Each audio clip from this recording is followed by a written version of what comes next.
Can I say good afternoon to everybody? Thank you very much indeed for joining us at the Savera Day of Memory event. My name is Nazir Afzal, and I was the Chief Crown Prosecutor, but more importantly, I'm the patron of Savera, and that's why I am here, and I'll be sharing this afternoon's event.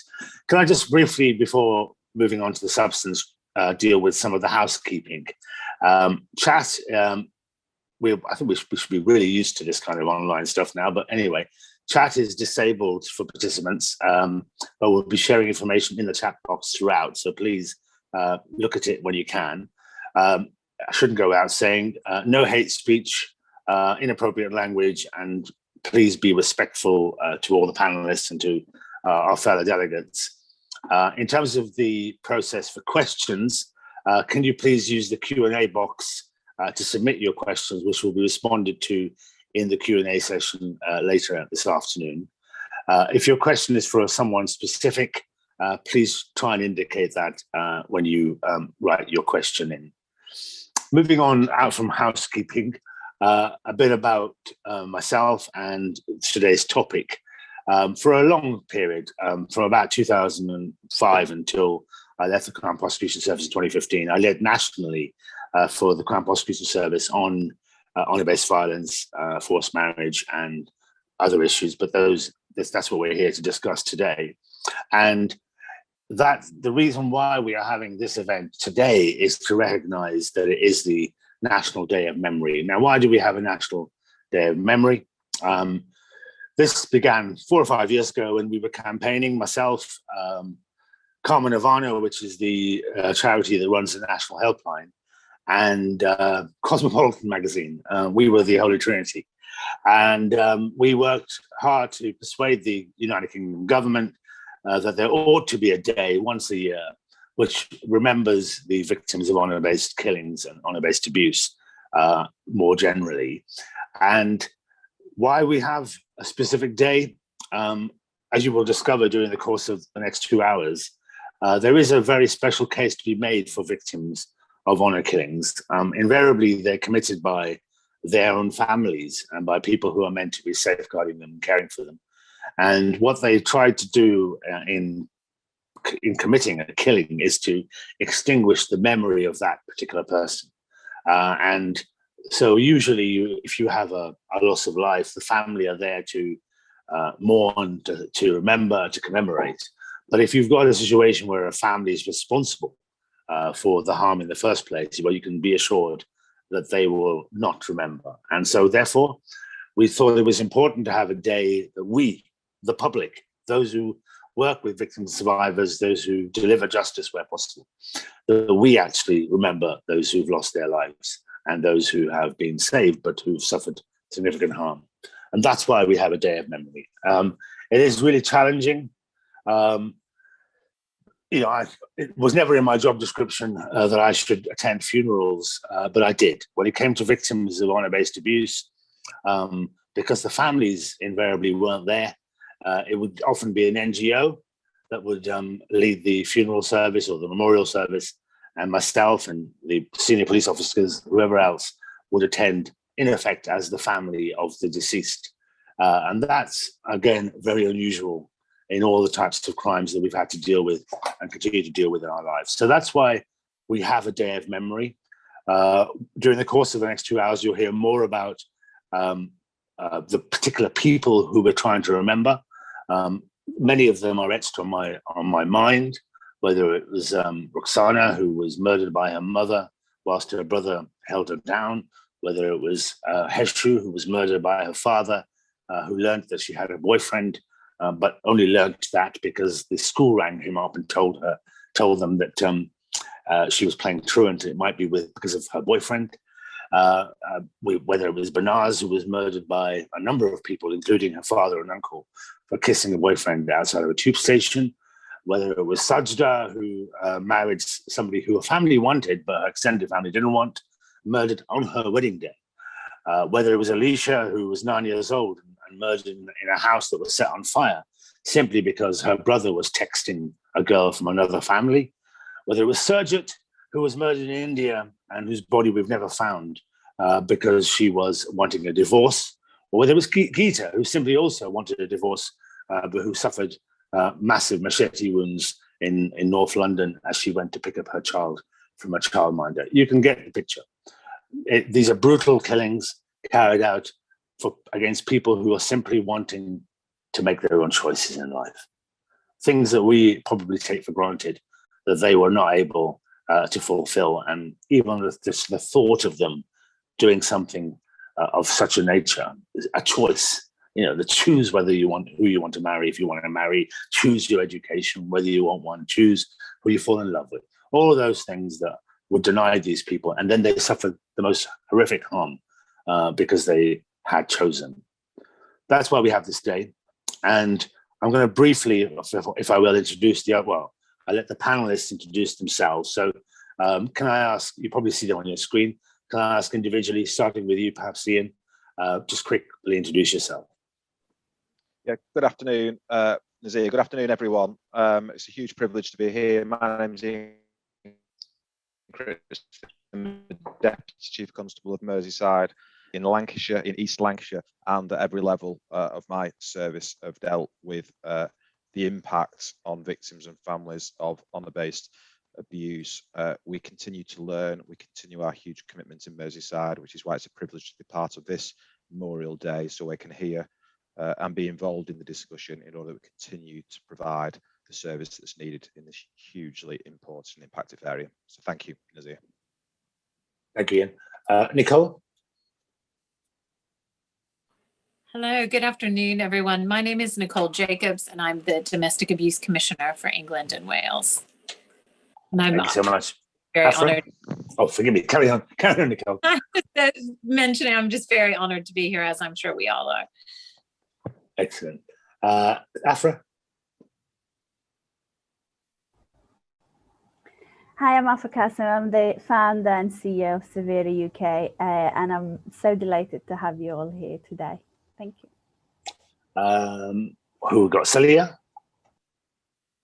Hi, yeah, my name is Saliha Rashid, and I am a survivor and campaigner of honour-based abuse, and it's really great to be here. Thank you. Thank you. Merfat? Hi, my name is Merfat. I am one of the HBA support workers on the Savera support team. And same here, I'm really excited to be a part of this. Thank you so much. Have I got everybody? Is there anybody else on the panel that I haven't acknowledged? Okay, probably not, but anyhow.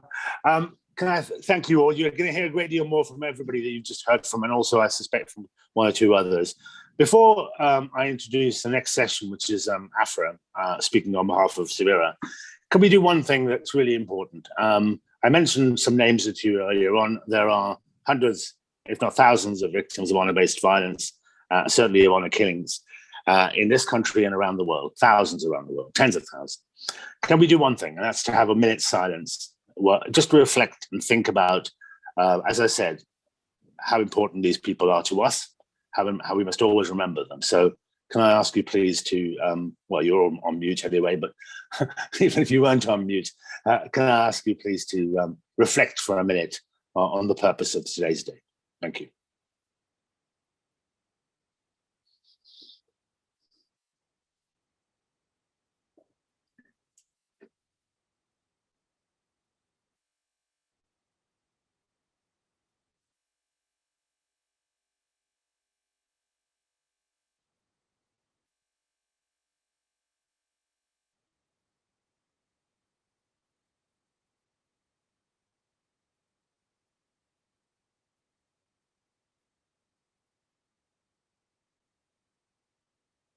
Thank you very much indeed.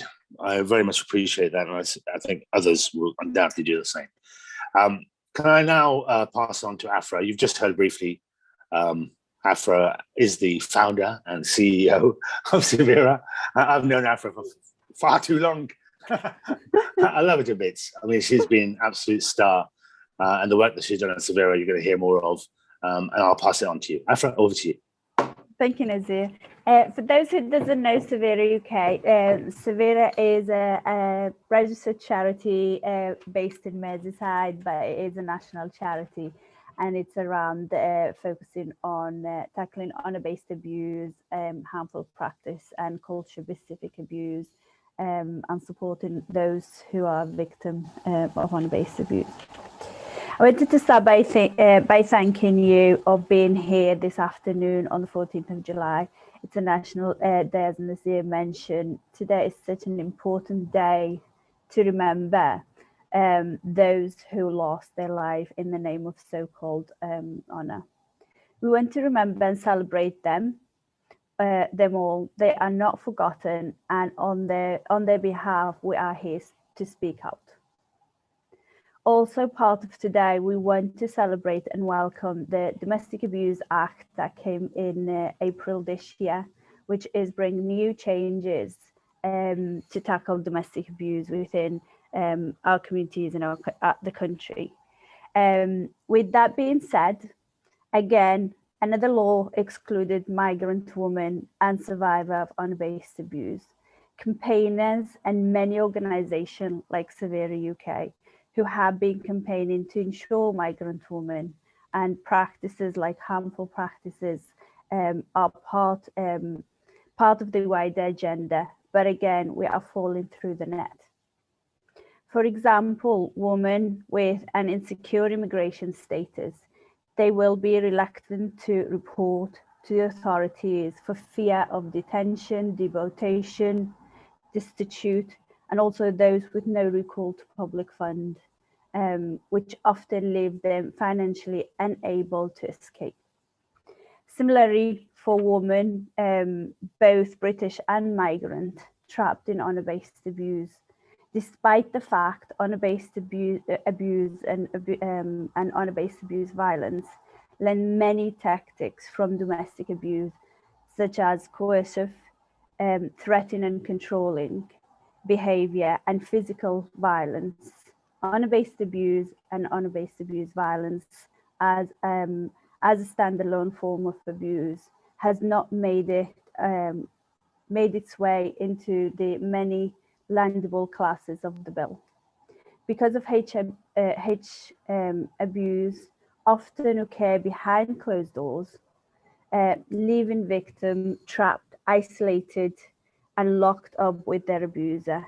It is increasingly difficult for them to escape and seek support. It is estimated that there are 12 honor killing every year. So that means it's one killing every month, and between 8,000 to 10,000 of forced marriages. However, charities on the front line consider the figures to be a drop in the ocean to the real scale of the abuse. It is clear that the new Domestic Abuse Act may not protect all women seeking to escape their abuse environment, and sadly cause many who fear the consequences to remain within their abuses. So therefore, like today is so important, as it gives us an opportunity really to recognize and discuss how this act going to protect migrants and those at risk of honor-based abuse and harmful practices, and to ensure they are protected from such a horrific and evil act committed by those who are supposed to love them and protect them. So Savera UK is really excited today as well to just launch with you today our animation film to explain our one chance rule. It is really vital that we take the one chance rule as a safeguarding factor and an opportunity to save a life. Thanks to Nonconform, who worked so hard with us in making the film, and also Nikki and Shona, who did the writing and the voice recording. So it's to you, Nikki.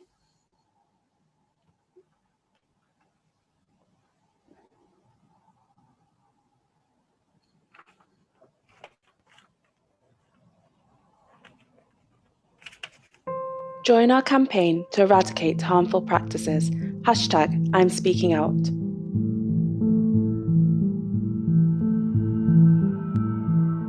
Be aware, speak out, safely and confidently. What is the one chance rule? The one chance rule states there might only be one chance to save the life of a person who is at risk of honour-based abuse and other harmful practices like forced marriage and female genital mutilation.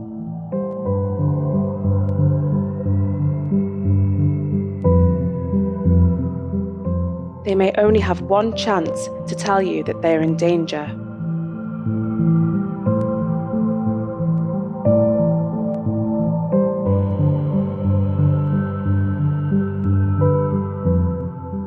This means that we all need to be aware of our responsibilities and obligations when we come across those at risk.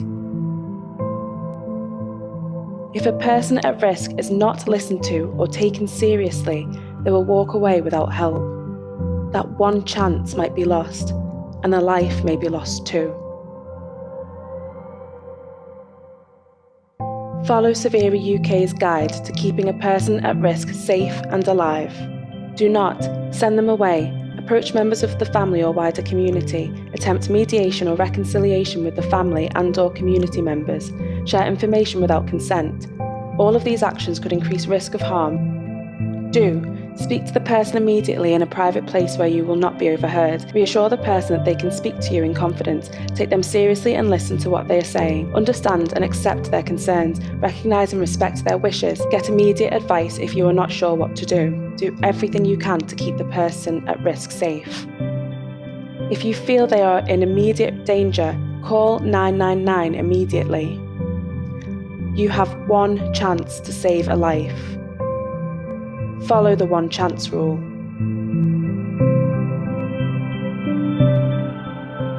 Helpline 0800 107 0726, 9 AM to 5 PM, Monday to Friday. Follow us at Savera UK, saverauk.co.uk. Hashtag I'm speaking out.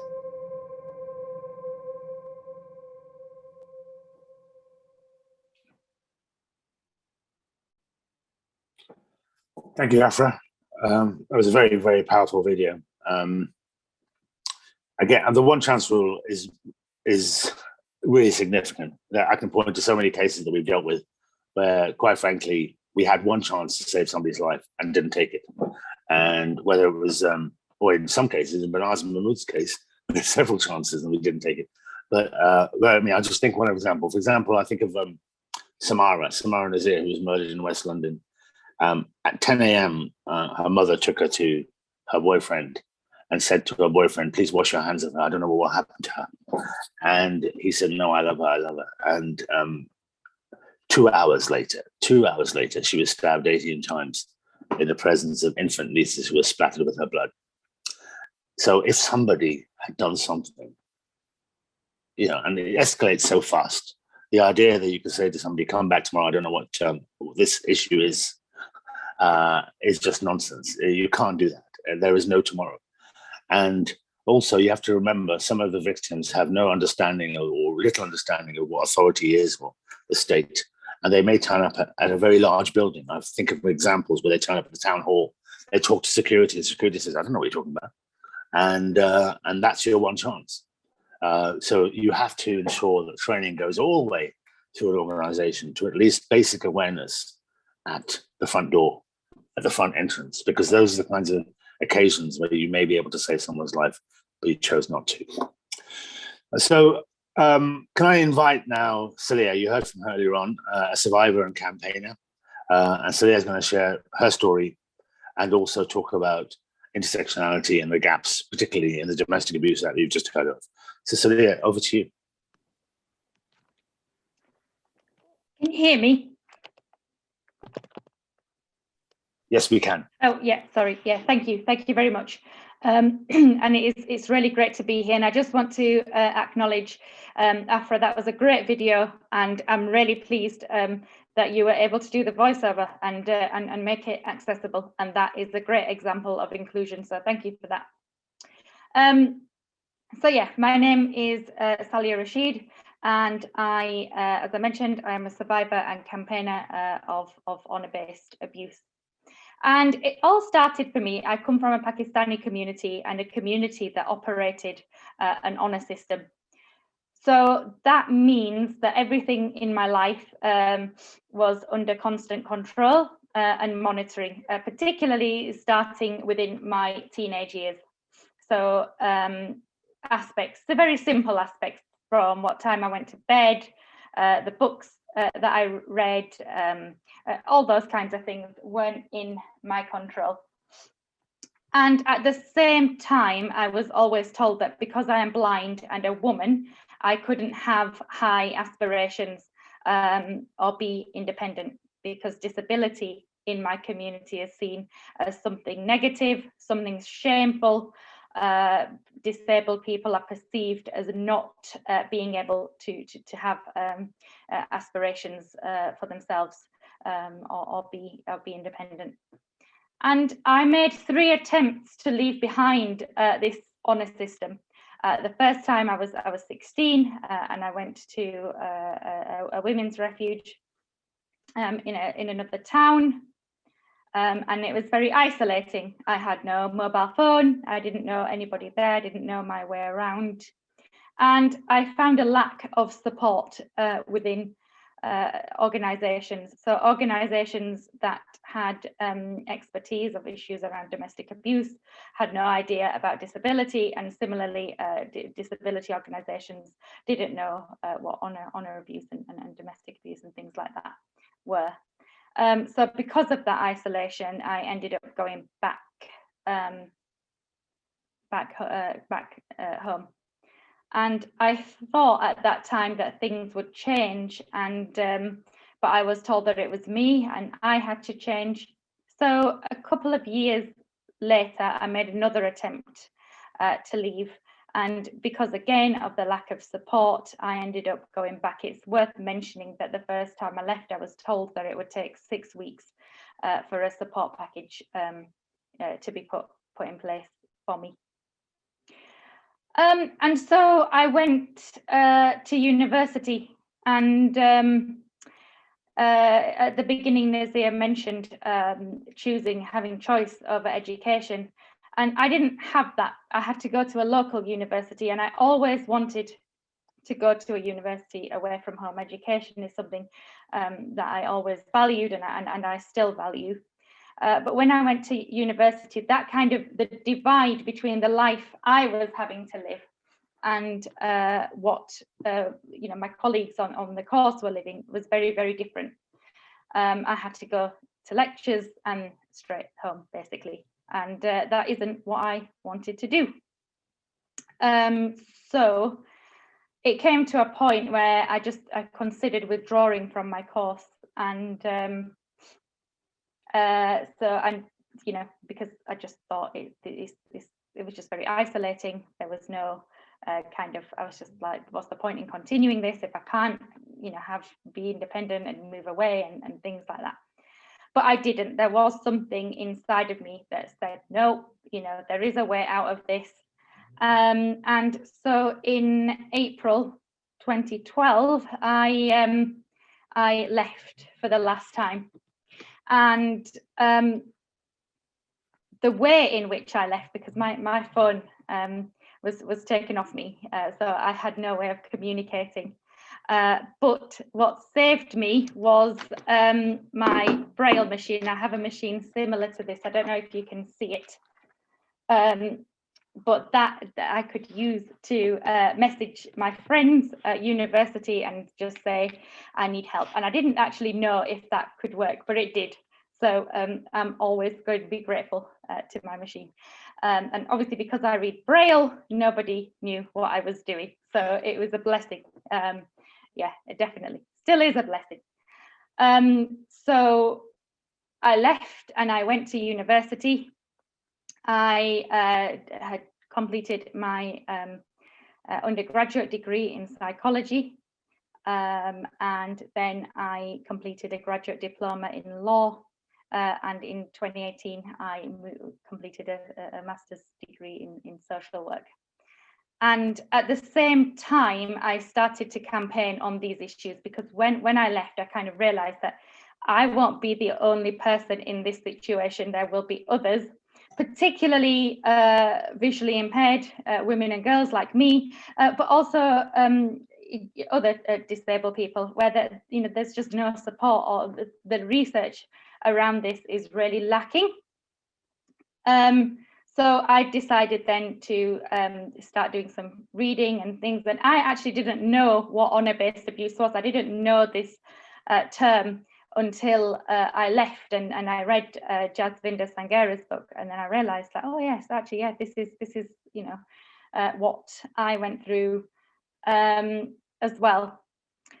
And so that's where it started. I've also spoken around forced marriage. I myself wasn't forced into marriage, and there was no talk of marriage, but the attitude in my community is for many disabled women and men that you're not capable of finding, nobody's going to marry you, so we will need to find somebody to look after you. And it's this narrative of needing to be taken care of that kind of seems to be the way. And again, that was a view which I strongly rejected.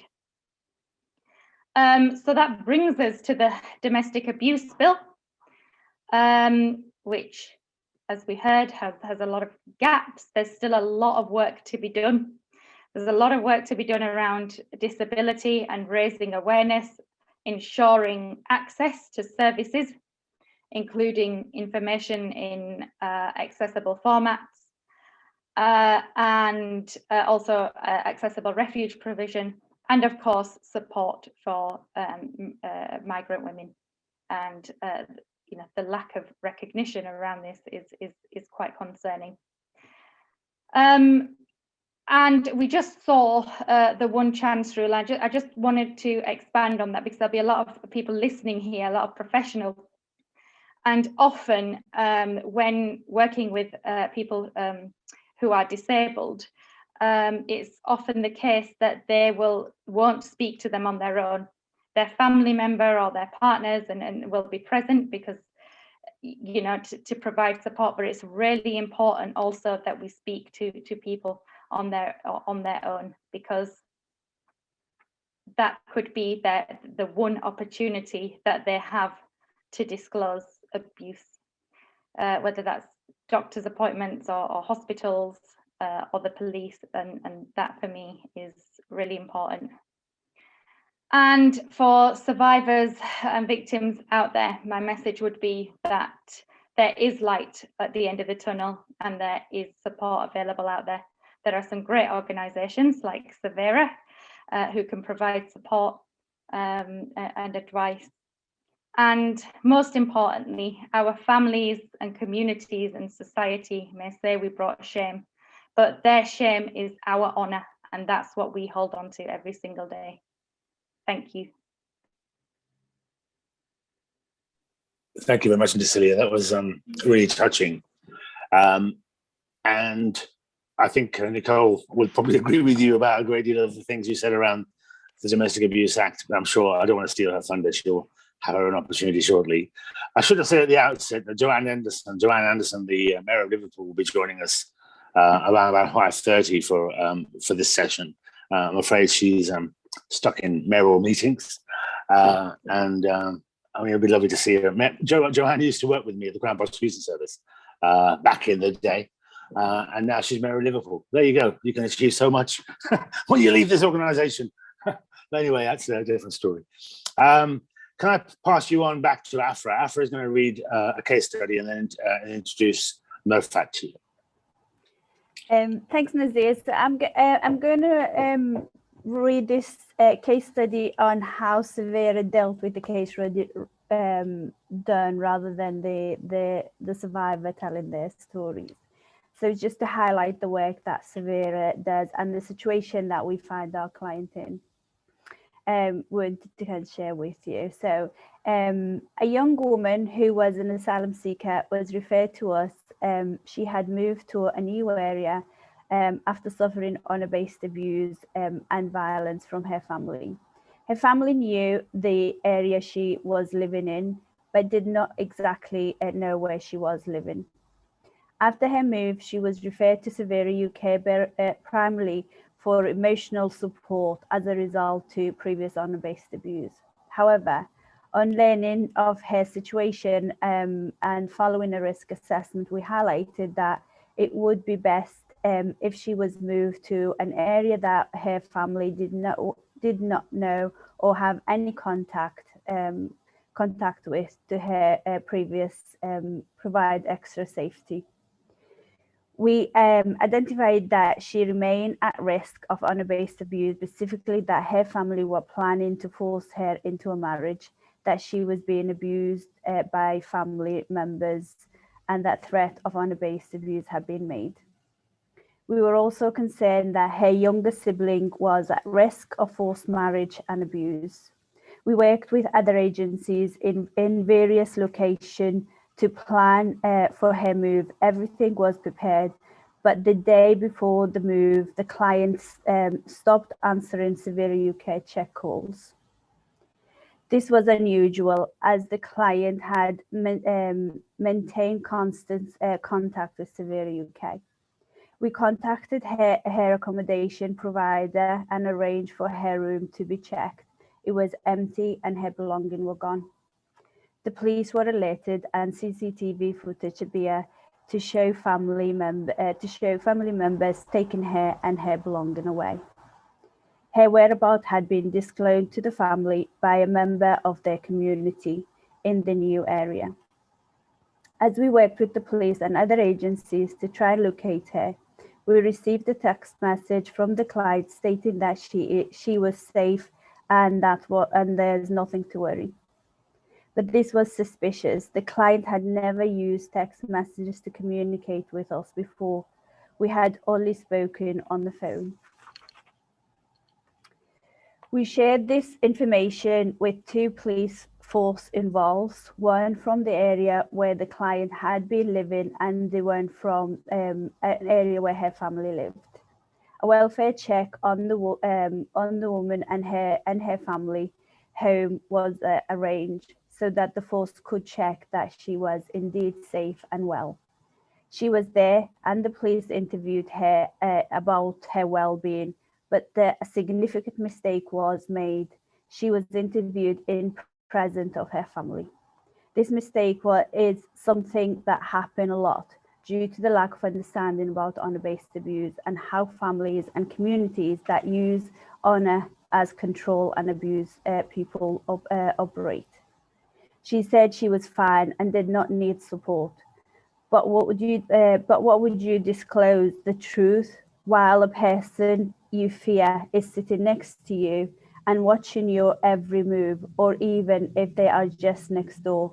And even if you took the bravery step to say something, imagine the consequences if it was not taken seriously.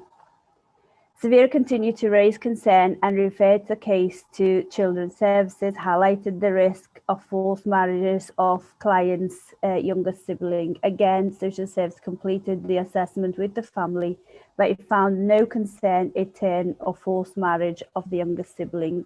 The case was closed despite the information provided by Savera UK and the abuse identified by the client. As our client was an adult, her case was only be addressed by adult social services. We navigate various challenges to set up a safeguarding meeting with all required professionals, where a number of actions were agreed. The opportunity to instigate the one chance rule already been missed. In the interview that the client made, the concerned disclosure include she was living in her room with no communication with any other member of the family. She was only given 1 meal a day. There was evidence that physical abuse had taken place and clients were unable to move around unaided. When asked about it by professionals, they had given a different story each time, raising suspicions. She confirmed that the family was organizing her marriage to someone. Despite this, because she was back with her family and had been interviewed in front of them, she didn't want to cooperate with professionals anymore and instead chosen to accept the abuse she was being subjected to as her life. Because of the lack of cooperation by client, many agencies simply closed the case. This again was due to the lack of understanding of the nature of honor-based abuse in domestic abuse environment. The person at risk may reach out to a friend, a relative, or someone nearby they feel able to talk to. For our client and for those at risk of honor-based abuse, often there is no one. Relative, friends, and members of the community are all involved in the control and abuse and silence those at risk. The Savera UK team knew that the client was fearful and lost trust in the professional that had been supported her. We needed to get her back, and we were willing to try every avenue. We were not going to give up on her. Once again, still had access to the family, an agency had access to the family. There were legitimate reason for them to be in contact. That would mean the family would not be suspicious of their presence. A few times a month, under the guise of other appointment, we were able to meet with our client alone. She had a basic phone, and we agreed a code that would allow her to make contact with us. Each time we meet her, her health and well-being had deteriorated, and admitted that they would sometimes go days without food. Still, our clients were not ready to leave. Again, they concerned for their sibling and was fearful that if any mistake were made or consequences will be serious. We met regularly, providing food and anything else they needed, and continue to listen to them and encourage them to see what they've been happening was abuse. Each time we had everything prepared for if the client decided they were ready to leave from a refuge to a forced marriage protection order. It took 6 months, then finally the moment come. I'm ready to leave. That day was also her birthday. Even after that, it took us 3 hours to convince her fully to leave. Despite the abuse, she still cared of her family. I know my mom doesn't like me, she said, but I still like her. She was also still fearful that her sibling might be subjected to the same abuse when she's left. But she said, if I don't leave, then I will either be forced into a marriage or be prison until they get rid of me. We arranged all their travel to a safe home in a new area which had no connection with her family or community. We liaised with solicitors for the forced marriage order. We also acknowledged that this very difficult day was also her birthday, and to try and make it a bit special, the team bought her a gift and a card. As she only had the clothes she was wearing, we took her shopping and got all her basic things she needed to start the new beginning her Savera. Sorry, I'm just getting very emotional. As she like with all clients, we helped to leave abused environment. The Savera team continued to support her by telephone and connecting to her to services in the area that they moved to. Today, the client is safe, well, and very happy. They have moved out of their refuge and into their own accommodation. They're attending higher education and live independently. Her hope to finish her education and find a way to help people who are similar situation to the one she was in. Thanks.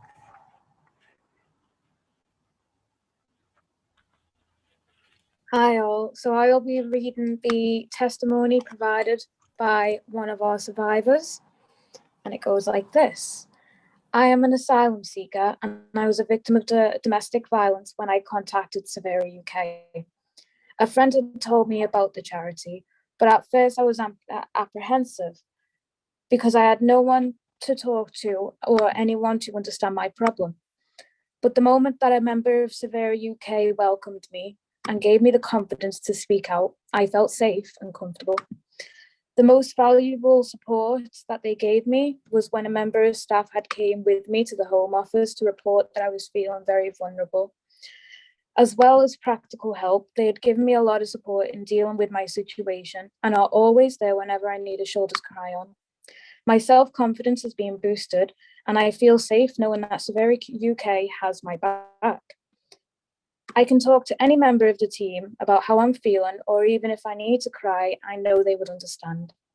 Even though I still have good days and bad days due to my mental health, I am much happier. Even though there are many restrictions due to COVID, the team has still been keeping in touch via Zoom, doing different activities each week.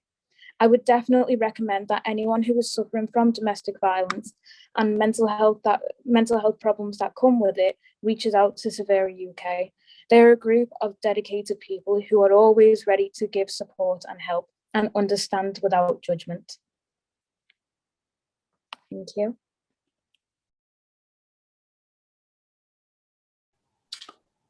Thank you very much indeed, Merfat, and thank you so much, Afrah, for the Survivor case study. We're on track. In fact, we're ahead of track. That doesn't mean you got longer, Mr. Critchley, but I'm now going to ask Deputy Chief Constable Ian Critchley, QPM, from Merseyside Police to speak. Now, I've known Ian for a decade or more in his various roles, and I'm absolutely delighted that he's a Deputy Chief Constable for Merseyside and has national responsibility. So over to you, Ian.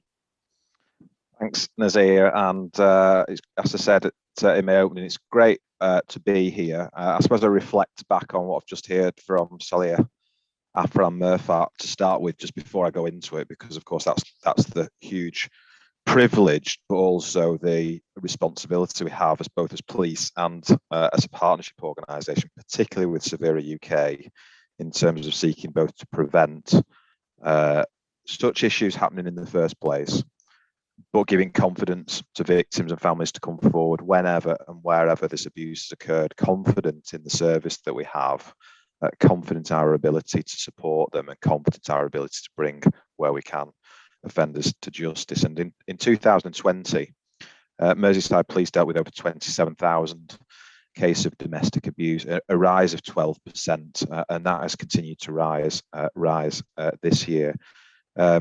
Within that, there are only a smaller number of reported offences of honour-based abuse, and the privilege, I suppose, and one of the reasons for the importance of this event today is to continue to raise awareness, so victims and families are not suffering in silence, confidence of the approach that we can take to support them, to protect from some of the testimonies that we've just heard, but also to give hope, and that's what we must always do in terms of giving hope, moving forward as well. I reflect also, just before I talk about, I suppose, the first area that I've been asked to discuss, that I've also the privilege of working for the first female Chief Constable in Merseyside Police, Serena Kennedy. And Serena's been very clear in terms of the priorities, which really do dovetail across in terms of what we're talking about today. Vulnerability, diversity, equality and inclusion, our community engagement, serious and organised crime, prevention and well-being of our staff and colleagues who are undertaking this work to protect staff. And these do all really interlink in terms of the service that Merseyside Police and our partnership seeks to provide for our communities here in Merseyside and of course across the UK and globally, because this is a global reach. I'm going to talk a little bit about the powers, I suppose, the Domestic Abuse Bill provides to the force and how important it is. And I know Nicole, after me, will provide further detail. And of course, this enhances our existing legislation and powers that we currently use to protect victims and bring offenders to justice. And Merseyside Police actively uses such tools as domestic violence protection notices. We have one of the highest rates of domestic abuse disclosures to disclose the behaviour of offenders to victims. We do have a number of existing protection orders for FGM and forced marriage protection orders, and actively work with victims to make sure they are truly preventative in their tools. But the Domestic Abuse Act, introduced in May 2021, provides further protections to the millions of people who experience domestic abuse, strengthens the measures to tackle perpetrators. And I believe the bill means that for all of us, the legal definition of domestic abuse is now much more appropriately wider than it has been. It includes a range of abuses now beyond physical violence, including emotional, coercive or controlling behaviour, something that we have spent a great deal of time training our staff in Merseyside on over the last year, and economic abuse. It includes a new definition of personally connected which now includes relatives as defined in the Family Law Act. And that captures a wider number of people than the definition used by most statutory agencies, and I think is really relevant to offending behaviour carried out in the name of so-called honour. And in addition to this, the police have new tools available to prevent abuse in terms of new types of orders and criminal sanctions. New protections have been introduced in the family and civil courts, including a ban on abusers cross-examining victims in court, as well as a guarantee that survivors can access special measures, including waiting rooms, entrances, exits, and screams. Its aim is clearly to support victims and help them to secure justice. And as I said, Nicole will no doubt expand on some of those key points and others in terms of the Act. Now, I've also been asked just to sort of look at some of the challenges presented by the Act with regards to honour-based abuse. And whilst we recognise the bill represents groundbreaking changes to the way in which the UK seeks to tackle domestic abuse, we know it doesn't specifically include honour-based abuse survivors within the definition. Now, we know that honour-based abuse can include many different abusive ways of perpetrating such abuse, such as coercion, threatening and controlling behaviour, as well as physical violence by those personally connected to the survivor. We know, as I've explained in terms of some of the reports in Merseyside, that it's an underreported crime, particularly so as some migrant women face concerns that they may be deported should they report such a crime. And I can be quite categorical on this. The force will treat the safeguarding and investigation of reported crime as the absolute priority. And I know they are easy words for me to say without fully being able to put myself in the shoes of somebody who is vulnerable, and particularly vulnerable based on that honour-based crime alongside their fear around their immigration status. And I want to particularly stress the empathy, compassion and approach that Merseyside Police does and will continue to take in relation to protecting victims, all victims, from honour-based abuse, and reach out to people who may have that fear in them, that understandable fear, to come forward and seek help. I've also been asked to just describe how the force works in partnership with organisations like Savera UK to support survivors and those at risk from harmful practices. And we see today the fantastic colleagues that we have from Savera, the passion, some of the lived experience that is shared working with my colleagues, not just from policing, but from the wider partnership, of which I've had the privilege to chair over the last few years, the wider strategic domestic abuse partnership work that Afrah has led on in relation to the harmful practices strategic group. And I also now have the privilege of being the national lead for child protection, abuse and investigation for National Policing Chiefs Council, which is again a real privilege and really does cut into the work that we talk here. We've worked in partnership with Savera since its inception, I believe in 2010, both strategically and operationally. And it is, when I use those words, I do so carefully to interpret what we are doing, the policies, the processes, our approach.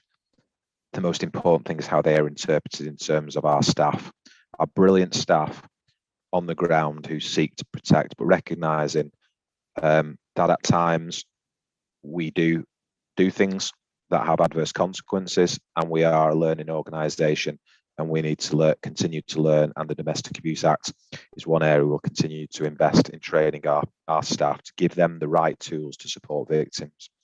So where consent is given, Merseyside Police will refer victims to Savera UK for that one-to-one support, which we've heard about today. And such support, I believe, increases the confidence of victims in other agencies and potentially assist Merseyside Police to achieve one of our aims, which sits behind, for me, safeguarding and protection of victims, but is still very much important, is to hold offenders to account and bring to justice for the actions that they have carried out.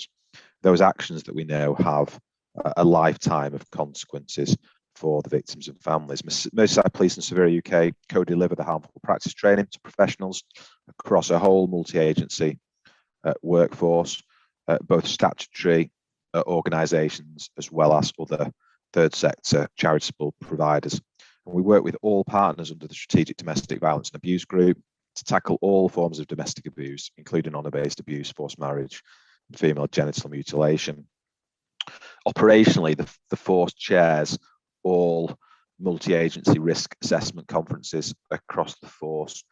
So the importance of those are groups of professionals and partners coming together where harm has been identified to safeguard and support victims for future harm. It really is so important. We're supporting Savera UK today to mark the annual day of memory, remembering all of those killed in the name of so-called honour. And by working with Savera UK and our partners across Merseyside, we aim to raise awareness of honour-based violence within the wider public, as well as reaching out to those who are more familiar with this. We as a service, Merseyside Police, with our partners, want to empower victims to seek support, whether that's through us and our dedicated team of specially trained officers, a charity, a friend, or a family member that you trust. It should never be a taboo subject. And again, welcoming the conference that we have today, we continue to seek to raise awareness. We encourage others to spot the signs, to protect the vulnerable and help us bring offenders to justice, because the more we raise awareness, the easier it is to spot these signs and help those most in need.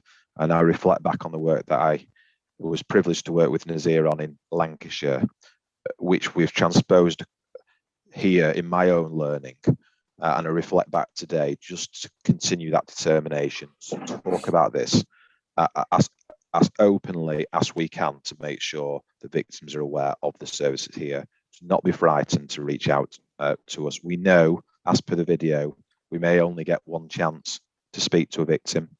And for the many Merseyside police colleagues, that would be the message that I take today, that we may get one chance once somebody has reached out, and we need to make sure that support is heard, listened to, and provided.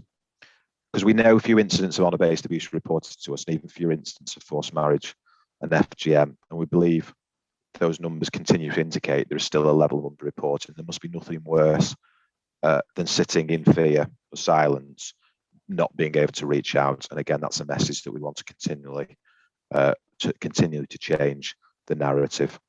So we'd urge anyone, in closing, currently at risk or concerned for someone else, to seek help. And I know there will be some key messages come out of today's message for the audience and people who may be listening to this or picking it up on social media, that support is there.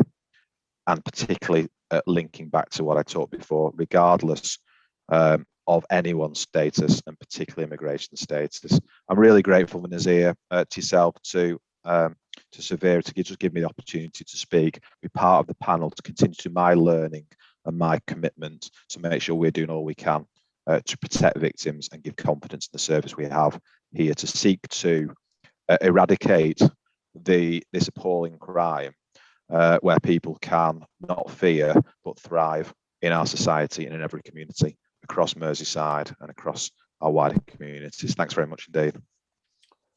Thank you very much indeed, Ian. Ian hasn't paid me to say this, but he's one of the finest officers we have in the United Kingdom. And when we worked together, when you were in Lancashire, you didn't do what you did because you had to, it's because you wanted to. I mean, you have immense passion for working with vulnerable people, with children, with gender-based violence more generally. And I know that you're bringing that to a force that already gets it. Merseyside Police was always one of those forces that I always envied for the work that you did and do. And so I think Merseyside is extremely fortunate not only to have you, Ian, but to have a force that really gets this issue. So thank you very much indeed for all you do. We're going to move on. We are slightly ahead of time, and I don't know whether or not Joanne is joining us on time. I'm asking the organisers who are hiding from you to make a phone call, please, in the hope that the mayor can join us a little bit earlier than perhaps was scheduled. But in any event, we are extremely fortunate now to hear from Nicole. Nicole Jacobs is the Domestic Abuse Commissioner. And until the Act became an Act, she was the Domestic Abuse Commissioner designate. And in my other role as National Advisor to the Welsh Government with Yasmin Khan, we've worked closely with Nicole for the last year or so, longer than that. And I have, always known how impressed she's been with the work that's happening. But more importantly, we are really lucky to have you as Domestic Abuse Commissioner. And I hope that now that you have the formal role, and you hopefully have the resources and the staff to commit to your formal role, that you will be able to do what I know you want to do. So over to you, Nicole. Great, thank you. Thanks so much, Nazir. And I've really, I get a sense, I feel like everyone knows you. So probably all of the people who are logged onto this call, Nazir, know you or have heard of you, but I just have to say you're every bit as impressive as you seem to be. I think your leadership in this area and in general, in relation to violence against women and girls, vulnerable people, it's just extraordinary. And I've so enjoyed getting to know you and working with you in the last year. So thank you. And it's great to have you here as the chair. I also wanted to just say a thank you to Afrah and Savera for inviting me. I've had the pleasure of meeting Afrah and one of the chairs of Savera, or trustees of Savera not too long ago, and was so impressed with the kind of passion they bring and how they were created just out of the sheer need for services in the Merseyside area and nationally, obviously, because their scope is far reaching. I think, we all have to pause a moment and listen carefully to the case study that we heard, or the two that we heard. Particularly about the kind of services that Savera is offering and the way they very carefully work with people in situations of so-called honor-based violence and kind of wider issues. I just think we have to recognize it's not a shoulder to cry on. It is a very tangible, highly skilled type of role that is life-saving and is a bridge to really, really critical support and ongoing support and advocacy. Because one of the things we have to recognize, and I think that's what I really love this idea of the one chance, is that our systems are not yet at a place that fully recognize the breadth of these issues, and certainly not for so-called honor-based violence. The whole realm of domestic abuse, I would argue as well. We have a long way to go. We have come a long way, but we have a long way to go. And so organizations like Savera, services like Savera, do two things in my mind. They're a critical lifeline to people who are suffering, and they are a great partner, but also advocate for our systems, which really do need to, in some ways, obviously there's good practice out there, but across the board need more support to do better and to respond to these things. And that's a really critical role that Savera plays in the middle of all of this. And so I just think we have to be able to articulate that and recognize and really embrace how much we need to value these services. One more thing, these are services that, often, although are critical, don't have the kind of support that they need financially, often are not embedded in core budgets. And I will come back to that because that's a problem all over England and Wales. And it's primarily why my position was ever created, why there is a domestic abuse commissioner. But I just wanted to say a huge thank you, and also just what a privilege it is also just to be here today.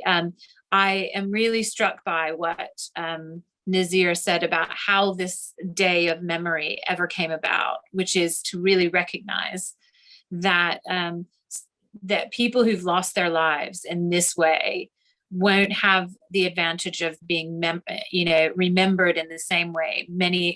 Many of us remember people that we love in our family, in the family. And so today is a real recognition that the community wants to remember people who have been killed in these so-called honor-based, because of so-called honor, by their own families and by their own networks. And so it is a really powerful thing to carve out time today to remember that and to think about what that's like, and for what it would have been like for those people, and also people in those situations now who feel so alienated and victimized within their own situations for wanting to just be who they are, live their life the way they want to live their life. And I think it's a very powerful thing to mark the day. For those of you who've not met me, I am, as Nazir said, I until recently was the designate Domestic Abuse Commissioner for England and Wales. The Domestic Abuse Act passed at the end of April, and I am able to drop that designate and into October, because there are staggering ways that regulations are laid or in and around legislation. My office will adopt a couple of powers of, and of course the statutory underpinning. So it doesn't matter if it's me or anyone else in the future, you will have a domestic abuse commissioner, and you will have an ability to, in this role, to have both a function of advising government, but also holding government to account. And that is at the national level, at all levels of government, and across all departments, because of course, this is an issue that needs attention and a thread of activity and priority through all aspects of government. It is not just a criminal justice issue, not just a health or housing issue. It's all of these things. And so the Domestic Abuse Act, one of the things it does for us is it creates that office. And the two powers are important because they speak to some of the progress we need to make for honor-based abuse, which is one, a duty for public bodies to cooperate when my office is seeking information, and also an ability of my office to make recommendations to public bodies that have to be responded to within 56 days. So these are the kinds of powers we're looking forward to having very shortly to really drive at progress, to get to information that we need in order to make change and shape policy, shape direction and resource. So that gives you a sense of my office. I don't think that I am the voice of all survivors of domestic abuse. What I feel my job is to open up opportunities to have a diverse number of voices in policy decisions, ongoing kind of day-to-day interactions with government, really helping to inform. And I think Saliha Rashid, who was speaking to you earlier, I met her in a really great initiative that Women's Aid England was running in relation to the domestic abuse bill, really helping to bring survivors close to that process, understanding what was actually quite a complex piece of legislation and being able to speak directly to policymakers. So I think these are really great examples, and they've really taught me as a commissioner what's needed in terms of moving out of the way, creating some space for a whole range of people to speak truth to power. One of the things I wanted to just echo, I can't, probably I'm overbilled if I'm going through all the provisions of the Domestic Abuse Act, because it's quite a range of things. But I think Ian, our Deputy Chief Constable, spoke a bit about what they're planning. And it's partly because there's a lot of moving parts to that piece of legislation. I'll come to what it didn't do, but I guess primarily it creates our first statutory definition, creates the office of my office and the powers. It does a huge amount in terms of just improving criminal justice and family court settings to make evidence more good evidence to be presented in those forums. It creates some standalone offenses or new offenses, coercion and control past, I tend to say post separation, which is probably a bit of jargon, essentially just meaning that our coercion and control legislation will be applicable even if you've ended the relationship. It creates a standalone offense of strangulation, threats of sharing indecent images. It creates a duty for funding for accommodation-based services. So these you can recognize are real steps forward. It creates priority need for housing for those who are subject to domestic abuse. So it used to be, or has been until recently, you would have to have domestic abuse, but also additional vulnerabilities. Now that test is met with domestic abuse alone. So you can see in this act some real steps forward. It doesn't, in the definition, specifically say the words honor-based violence or so-called honor-based abuse. But I think Ian is right earlier when he talks about the fact that the definition outlines the range of coercion and control, and including financial abuse, including children in their own right as victims of domestic abuse. And I believe if you look at honor-based abuse and the dynamics there, it fits squarely into that definition. And I think others who work day to day would really agree with that. And I think we should interpret it that way. I was at an event this morning with an organization called Karma Nirvana, and they were showing very clearly the rates of the percentages and the relationship between victim and abuser of all of the people that they had supported in the last year. 75% of the people that they've supported, it is a wider family member who were perpetrating the honor-based or so-called honor-based abuse. Mom and dad, primarily, other siblings. 25%, it was honor-based abuse within the context of an intimate partner, a former partner. So either way, you're looking very much at a really clear alignment in terms of definition. One of the things that hasn't been mentioned today that I think I'd all want you to be looking out for, and opportunities for us all, thinking about what we can leave here today and do more and get involved more about, is the statutory guidance that is running alongside the Domestic Abuse Act. So very shortly, I would think in the next couple of weeks, I don't know the exact date, I wish I did, but if you follow my Twitter account, you can count on knowing that we'll be putting it out in the public domain as soon as we know. The government will put a draft of the statutory guidance for domestic abuse, the Domestic Abuse Act running alongside it, out for consultation. It'll be open for consultation for probably 4 to 6 weeks. So really good time frame in August to be penciling in your diary to Google and look out for it. And I would expect, and we should all expect, a very substantial section of that guidance to address honor-based abuse or so-called honor-based abuse, because this type of guidance at the local level is critical for organizations like Savera and anyone else who cares about these issues, because it will show and it gives a very clear indication of what is expected, these are statutory guidance expected for services in relation to these issues. So that's a really important kind of milestone ahead of us. Another is the Violence Against Women and Girls strategy, which I went to a roundtable with the Home Secretary today in relation to. I think we'll see this published in the public domain probably in the next week. The roundtable, Priti Patel spoke about it in coming days. So again, the Violence Against Women and Girls strategy will have a really clear indication of the intention of government across all departments of where we're headed for the next few years in relation to this. So these are really important documents for us to know, hold government to account, expect to see really clear action and accountability if things aren't happening.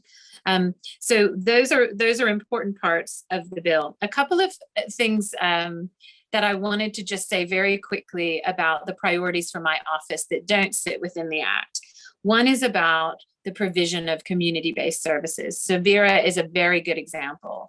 We're mapping services in the Domestic Abuse Commissioner's office right now. A big 700 and some organizations and services would have received our mapping survey just last week. We're calling each and every one of them. And the reason why is it is so important for us to get this mapping right so that we can influence the spending review, which is when the government departments will bid into the chancellor essentially for their budgets for the next few years. And we want to make a very strong case and help government and departments make a strong case for really ambitious bids in this space. So that's one of the things that we're doing. So if you're working at a service, please have a look at that survey. Get in touch if you have any questions. We need it. We need your information, and we really want you counted. And we also have a consultation that government has offered for the Victims Bill, which is happening next year, for a specific consultation on community-based services. And that's incredibly important. So I wanted you to know a little bit about that and links to what my office is doing. One thing people have talked about earlier, which is so important, and I think really it was Saliha who probably mentioned this the most, which is migrant women or migrant victims of domestic abuse, which haven't been specifically addressed in the Domestic Abuse Act. There's been some funding set aside, but in any case, that remains a real priority for my office in terms of bringing together information, driving, and really trying to make a clear argument for what would be needed so that people have recourse to public funds to get to the services that they need. And so I wanted to mention that as a priority. And also firewall. I've already texted in the chat to Ian, because he spoke so passionately from a police perspective about safeguarding victims when they come to the police. And one of the things that we really need to see is a much clearer understanding across all forces of what the type of firewall could be in place, so that when people are going to the police, regardless of who they are, they would never worry about information being passed along that would be detrimental about their immigration status. That seems a very basic right that anyone should have. And it's really holding people back from not only approaching the police, but a whole range of services because of that fear. And so the Home Office, again, is making some decisions about that in the next 6 months. And we really want to and are trying our very best at the Domestic Abuse Commissioner's Office to address that and make sure that we're giving as much input as we possibly can. I hope that gives you a feel of what the current issues are, what we're doing, some things that we could be looking and working out together.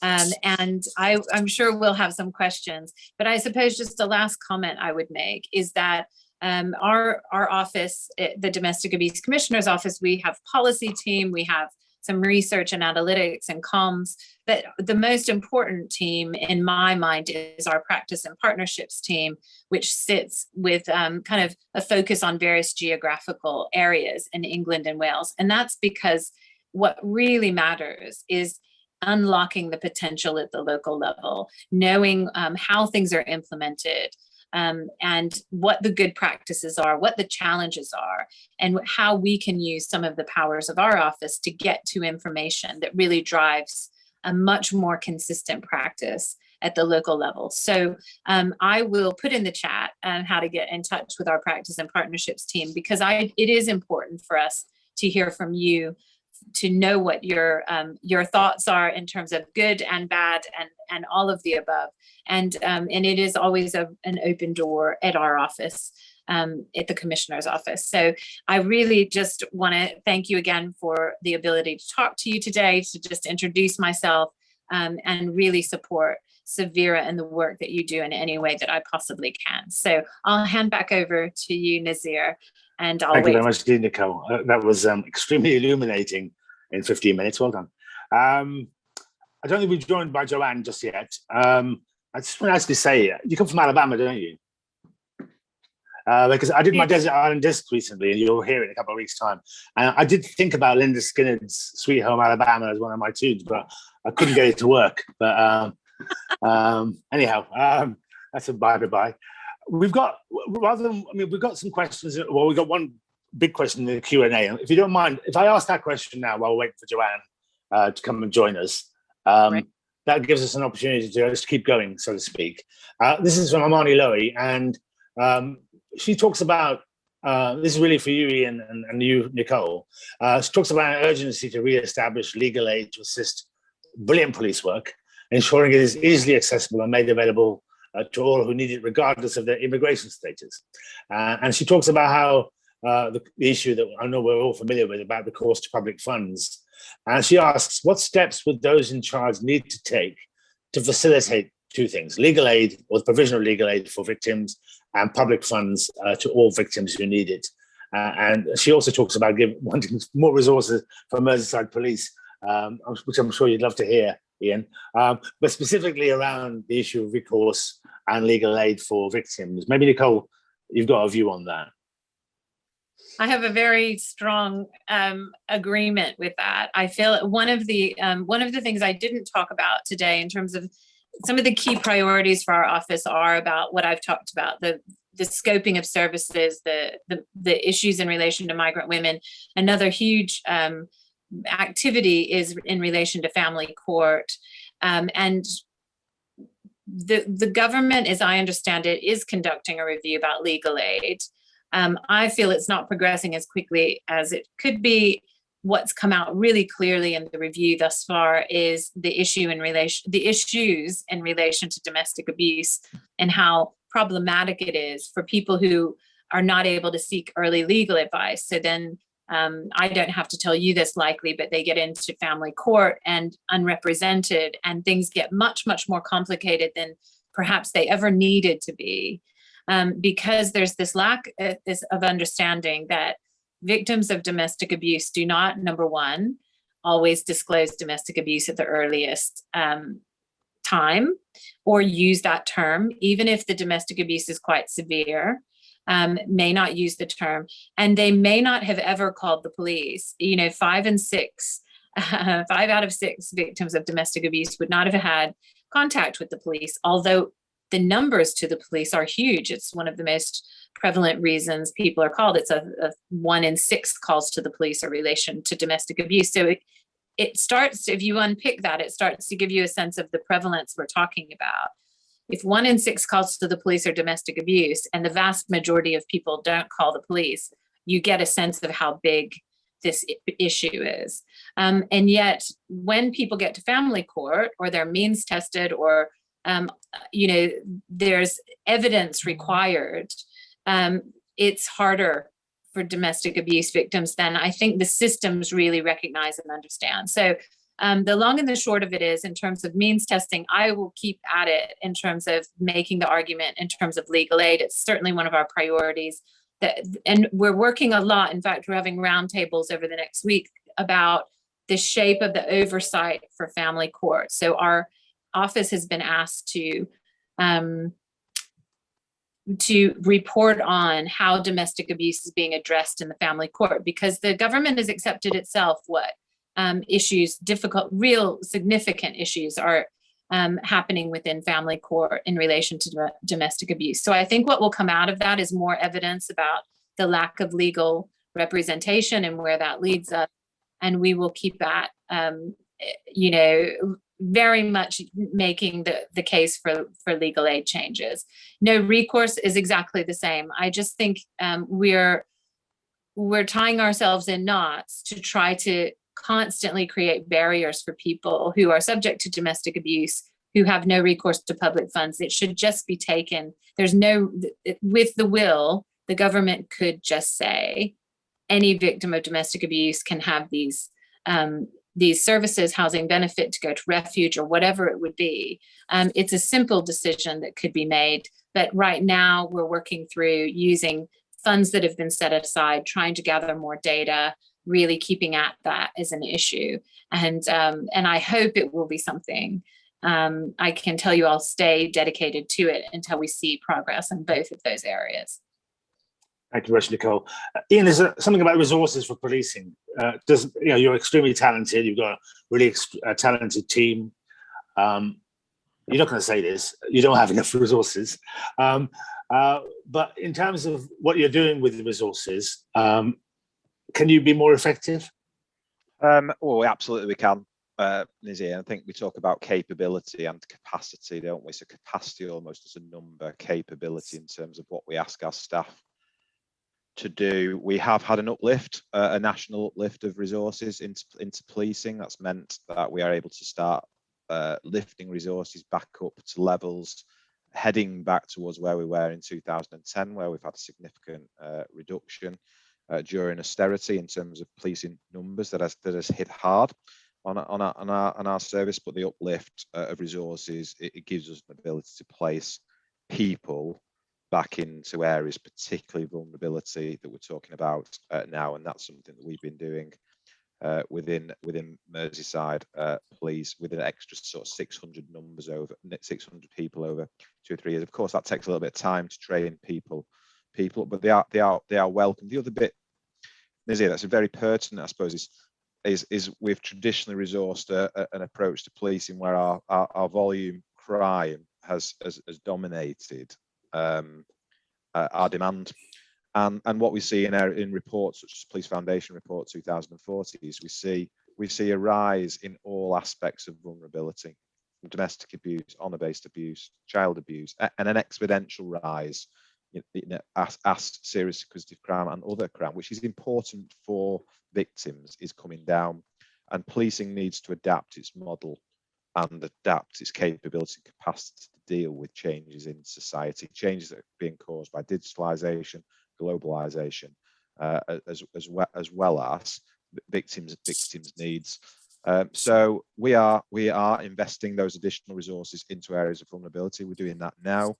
We're doing that with my head of crime. The bit that comes alongside that is, are you giving those resources the skills needed to deal with some of the complex issues that we are talking about today? Because it's not just about the person responding to that call, it's how we answer that phone, how we respond, how we have the specialist support, how we work in partnership. There's a whole system approach here that policing plays one huge part in, that we have that responsibility for moving forward. So lots in there, Nazir. Have we got enough resources? Well, I've talked about 28,000 crimes being reported. Are we able to give the service to every single one of those victims of crimes that we would truly like to do? No. Do we endeavour to do that? Yes. Do we continue to learn and adapt and have that huge commitment in Merseyside as a policing service and a partnership? Yes. Part of today is continue to reflect and continuously to improve about how we can do that. And I go back to them 3 core aims. Prevention. So we invest not just in a specialist service around honour-based abuse, but preventing it in the first place. So as a society, how do we prevent and make this abuse, eradicate it, no tolerance, but stop it happening? Secondly, confidence for people to come forward, wherever, whenever. We know there's a service, we know about Savera, we know about all our services, and no matter who that contact is with, we respond with empathy, passion, compassion, and professionalism. And thirdly, we have an approach to bring offenders to justice for some appalling and abhorrent crimes, which we must do. And there has been, I think, a lack of focus between services and system, which is seeing not only that increased demand, but a reduced number of offenders being brought to justice across the whole vulnerability landscape. I know that's very much focused on rape recently, child abuse. This is exactly this agenda is exactly the same. There's a lot of work being done with criminals justice partners to bring that. So thanks. I really welcome the question. Thank you very much, Dean. We are now joined by Her Majesty, Joanne Anderson, the Mayor of London. Mayor of London? Liverpool. Oh my God, I've promoted you. You're talking about the more second importantly, city. Mayor of Liverpool. And I've known Joanne for a long time. I'm delighted that you're in that role. Not had the opportunity to thank you personally, but we would love to hear from what you are planning to do around gender-based abuse. I know for a fact that this is a massive passion of yours, and you've been committed to it for as long as I've known you and before. So over to you, Joanne. Thank you, Nazir, and sorry that I was late, everyone. I'm Mayor of the first city of the UK, not the second city of the UK, I'll have you know. So, look, I've known Nazir a long time. I did work at the Crown Prosecution Service. I thought it was interesting that my office has left that out of the bio. I worked in the Crown Prosecution Service in a community engagement leadership role. I was the policy lead for community engagement, so I'm not a lawyer. You know, I haven't worked in court, but I have chaired a number of panels, scrutiny panels on domestic abuse and violence against women and girls. My mum, growing up, ran Assistance Advice Bureau. So periodically, I would give up my bedroom for women with a number of kids who needed safe shelter. I didn't quite understand why a lot of them went back, but I was 5 and 6 years old. You know, I wasn't going to understand that. So my passion has always been about creating the kinds of environment that ensures women don't have to go back to their environment. And it's based on those early experiences of, you know, my mother's frustration in supporting people, but also recognising, by the time I was a teenager, recognising it's just not as simple as all that. So my early experience has come from sort of an understanding of somebody providing frontline support for women who were experiencing domestic abuse. I've worked at the Crown Prosecution Service, as I said. You know, it's not my background in terms of, I've never worked for a domestic abuse agency or worked directly with women experiencing violence. But I've worked at a policy level and engaged with stakeholders in a national community engagement forum. So having a good awareness of the issues and ensuring that our areas, when I worked at the Crown Prosecution Service, were doing enough to tackle violence against women and girls. That was around 2010, and there was lots of resources in place. I attended an LCR conference. Nazir was there a few years ago, where Tabitha Morton from the Women's Equality Party, who'd stood for Mayor of Liverpool as well, encouraged Steve Rotherham to do a Violence Against Women Summit. And I was a bit disappointed at what the picture was then, just from a CPS point of view. Some of the things that we've worked hard and worked for a long time at, tackling violence against women and girls, had seemed to just disappeared. You know, some of the multi-agency work and some of the communication, some of the specific and specialist resource didn't seem to be quite in place. As I say, it's not my field, so I was really disappointed to learn recently that nothing has happened since then. Since that, I think it was 2017 or 18, nothing has happened from a regional level around that strategy that was agreed to in that area. So I was quite horrified by that. I've come in to the role as Mayor of Liverpool. I've been in 2 months, but one of the first things I've done, and I've campaigned on it in my manifesto, is set about doing a review of what services are in place, and also with a view to develop a violence against women strategy, of which domestic abuse is just one part. I think absolutely, you know, we appreciate that men experience domestic abuse, but actually not to have a violence against women strategy is failing to recognise the, you know, the perpetration of violence against women and girls in our society. So without getting too much into the detail, which is not my background, I need to know what is in place within Liverpool. And obviously, I suppose I'm disappointed, like the rest of you, how short-term the funding is, how it's there for specific reasons, how the resources are in place. One of the things I asked is, what's our statutory responsibility? Because understanding that and how we meet that, how do we support other agencies in fulfilling their obligations or their aims? Bit disillusioned to learn as well that we view, you know, obviously meeting complex needs around domestic abuse, but it's viewed as some of the softer things in terms of encouraging women to, you know, understand that they've been in an abusive relationship that's non-physical but coercive, that they've had financial abuse, and helping them, you know, develop their confidence in order to be able to, you know, leave their partner and move away from the situation that they're in. Kind of, it feels like an afterthought, and I don't think that's right at all. I think it also has to be central to any strategy.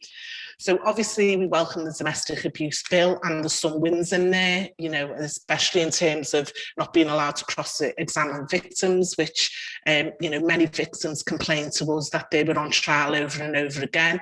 And, you know, in terms of safe accommodation, an excellent win, but also plenty of gaps still in place. I know you were having a discussion around legal aid, but we do know there's many women who fall through the gaps.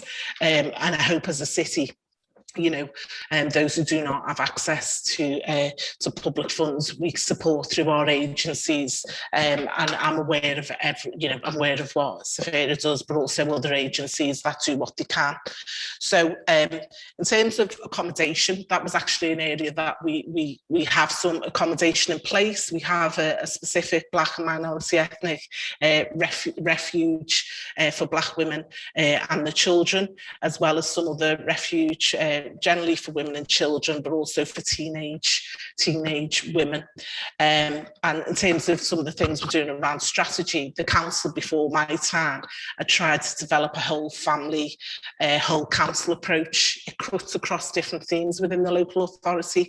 It doesn't just sit in neighbourhoods and communities or the city safe team.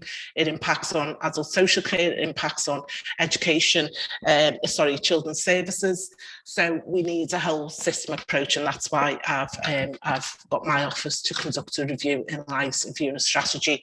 We've also, we're going through public consultation, but having staff consultation about the restructure, but also having a specific leader who's responsible for it happening, because it falls through the gaps within directorates as well.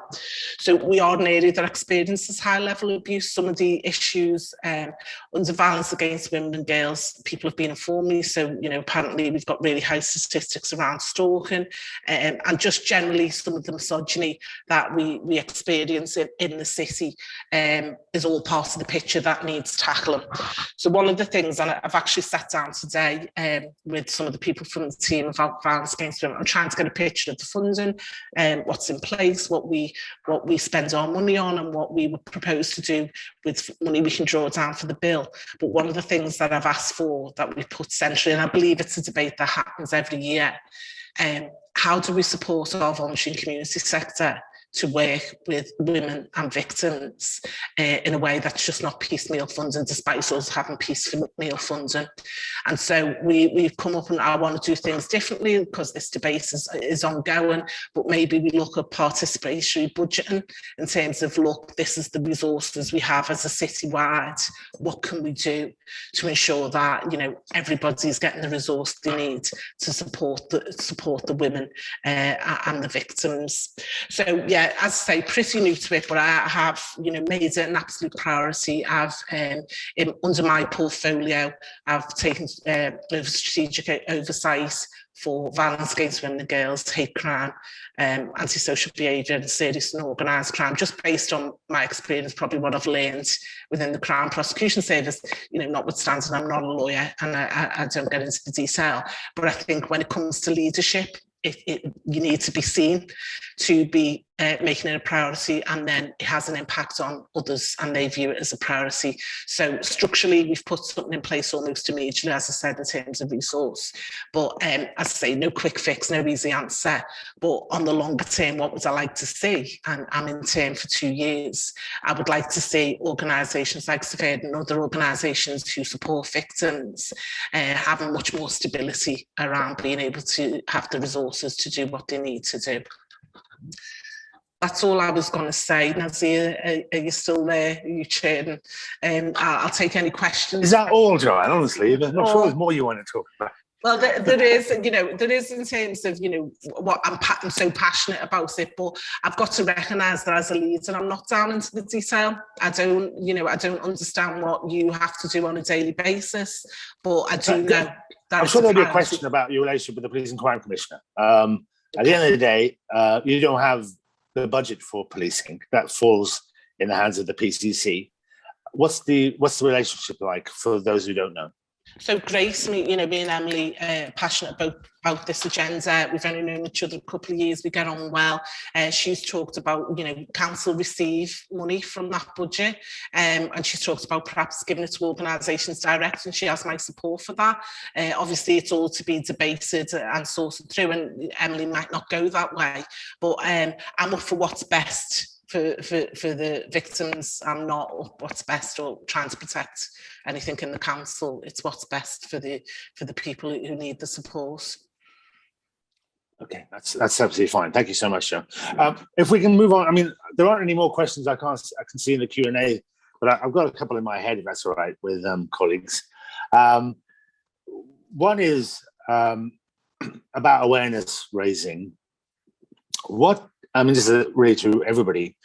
What more can we do to make the public and professionals aware of honour-based abuse and harmful practices? We've done the campaigns. I thought we had.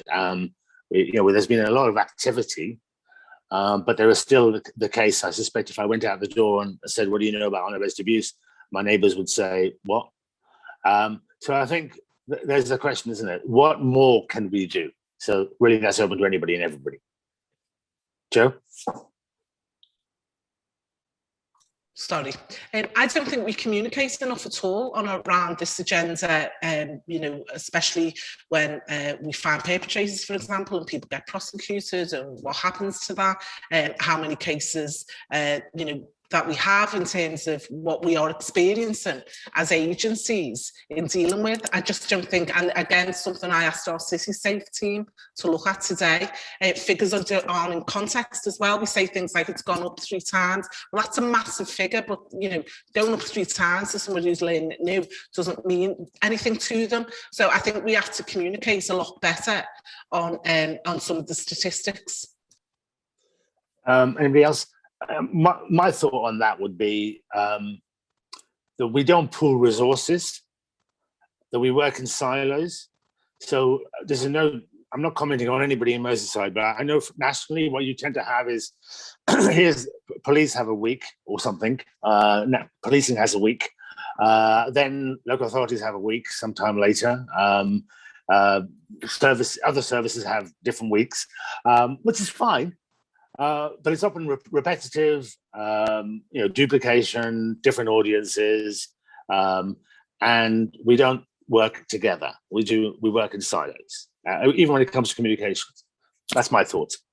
Anybody else? Ian? Yeah, thanks, Nazir. I think the starting point is exactly we can do more. There is a significant amount of work gone on, particularly over the last 15 months, in terms of communicating to victims and families not to suffer in silence, and that has been done as a partnership. It's involved all agencies. That has led to a significant amount of contact to people, I suppose. But there can be more, and the truth then has to be is our messages being delivered in the right way, not looking at it, are they being heard? Because it's our responsibility to reach out. I think one phrase I will never ever use is hard to reach. It's our job to reach in a different way, not term somebody as hard to reach. So we have done work recently with our community engagement team in terms of what our engagement, the method of our engagement, the language of our engagement around that across a whole different numbers of crimes and vulnerability types.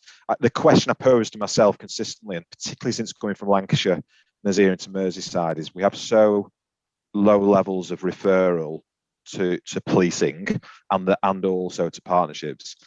There's 2 issues to this. Is that, to what extent is that based on the makeup of the diversity of our community? I spent 23 years working in this arena in East Lancashire, particularly. But to what extent, and the point you raise, is it because people are not hearing the message and the service that we have out there?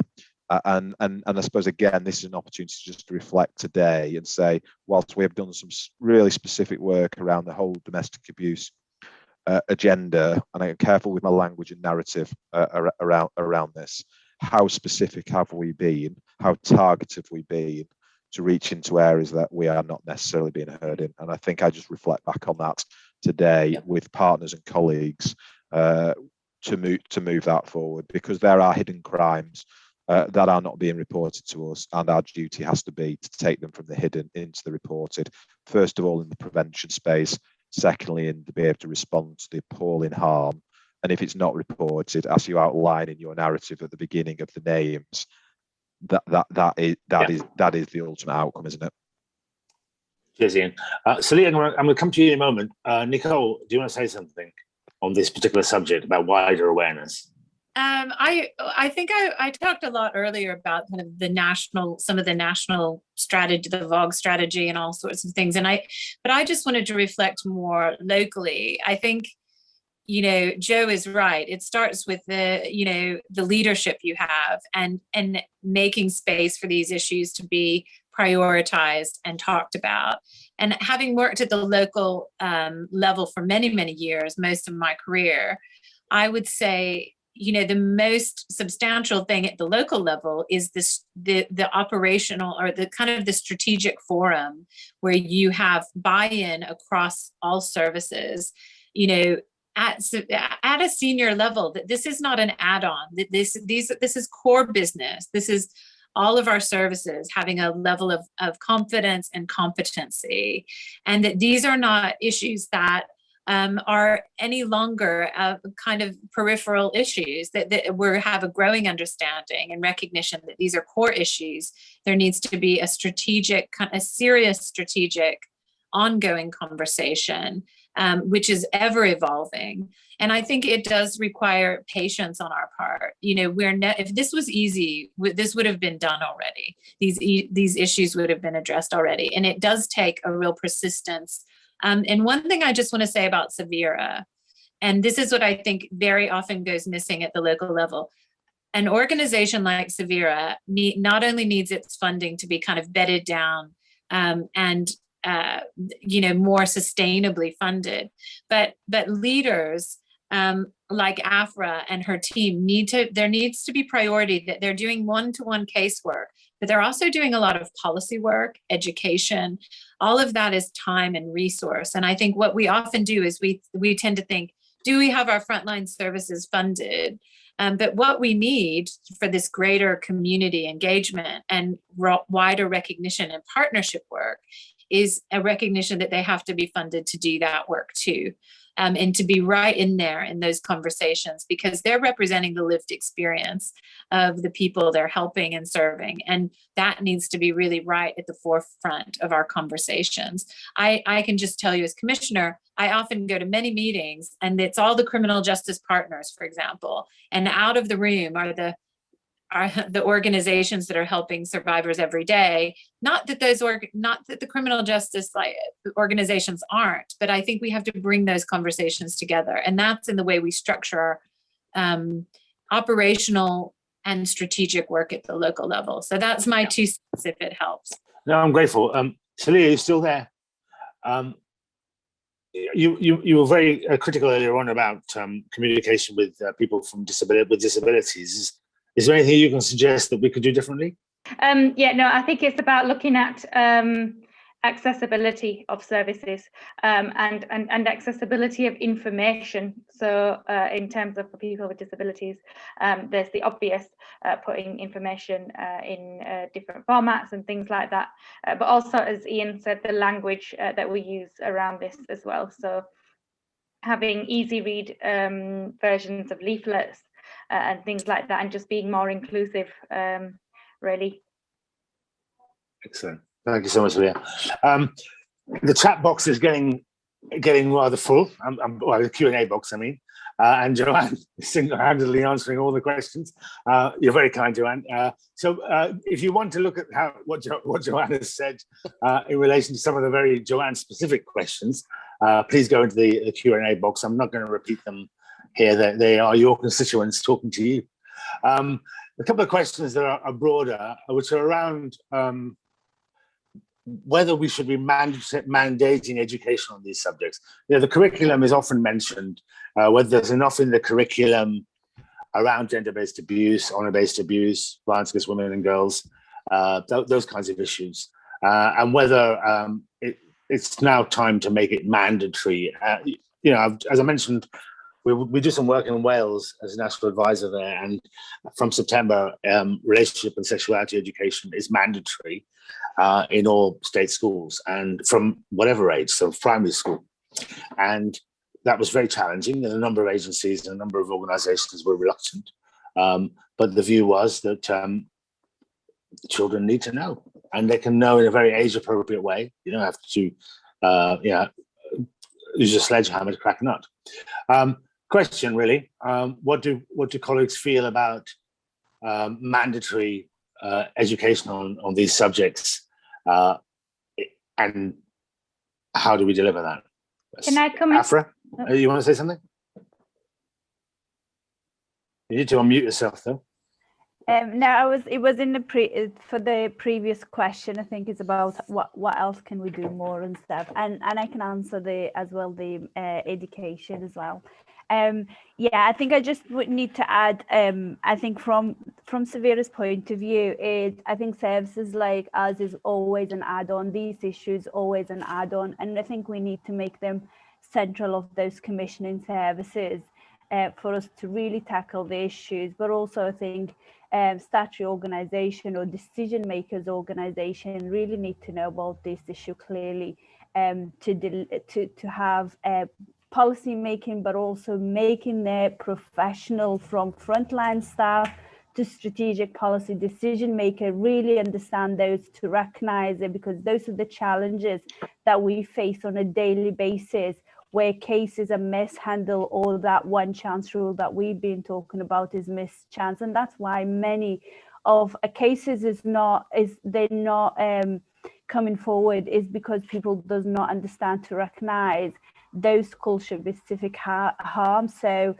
to answer that question about education, it should be mandatory, shouldn't be kind of they choose to, because I think understanding those is vitally important. We live in a society where it's very multi diverse, and having to understand those individual needs is important. We're not stereotyped, but if somebody come to you regardless of age, culture, background, religion, we need to call them out, and we need to prioritize their need and understand the seriousness of such cases. And I think it's no longer should be an add-on or kind of ticking the box, because that's since my work, I've been working in this in the last 15 years, and I still feel like our area is more of a tick box, which frustrates me. And I think, I welcome this domestic abuse law, but we still being missed again. So I think it's what is the responsibility is for you, like you, Nicole, but also Joanne, from a local perspective. What do we need? How can Savera work with you to really ensure that these issues within our city, within our Merseyside as a whole, is recognisable, and it's part of that service delivery provision, rather than actually, there is a bit of funding, we'll give it cancer, because at the moment, currently, we are not funding at all by the local authority at all, and we're fighting for funding, but the majority of our clients come from the city, and we're not taking that as a priority. So that's kind of from my kind of like nearly about a year ago, our service was nearly going to go closing because we couldn't find any funding. Likely, we fight it and manage it. So it's how can we make it sustainable to try and make those change. And I think education need to be mandatory rather than actually a choice. I hope that answered the question. It does, Afrah. It does.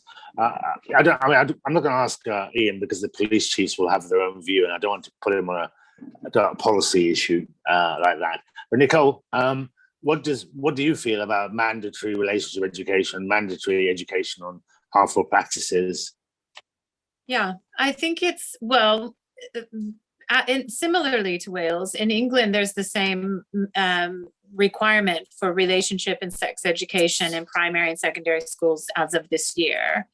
We've had so much disruption, obviously, in schools this year. One of the things that I've been very keen to see in the VOG strategy, the strategy I was talking about earlier that will be published in the next days.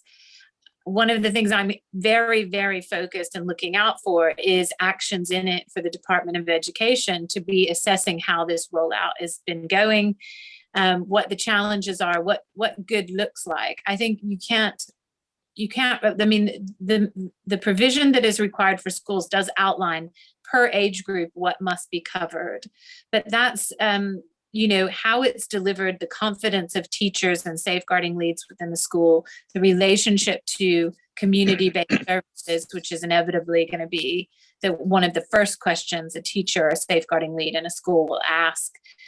These are the kinds of things, the implementation of that provision is really important. What good looks like, what are the resources that are already well developed, that are out there that schools could be using. This is the kind of leadership we need nationally.